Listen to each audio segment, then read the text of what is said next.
Здравствуйте! В эфире программа «В курсе», в студии Полина Булава.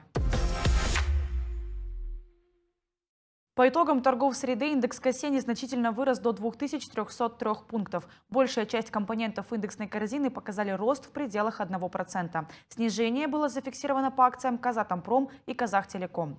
Лидером роста стали бумаги национального оператора по магистральному нефтепроводу «Казтрансойл». Одна простая акция подорожала на 1% до 985 тенге.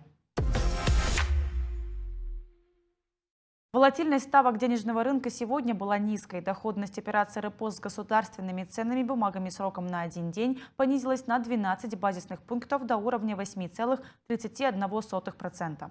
Доходность однодневных долларовых свопов понизилась на 6 базисных пунктов до отметки 8,26% годовых. По итогам торговой сессии среды тенге ослаб к доллару США на 11 тиын до 386 тенге 30 тиын. Цены на нефть снижаются в среду ниже 64 долларов США после сообщения Американского института нефти о том, что на прошлой неделе запасы сырья в США выросли. ФРС сегодня объявит о решении процентной ставки в США.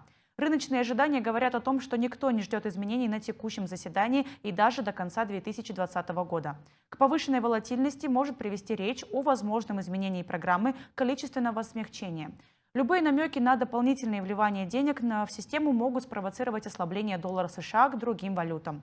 Средний взвешенный биржевой курс по итогам торгового дня составил 386 тенге 24 тиын. Объем торгов составил 84 миллионов долларов США.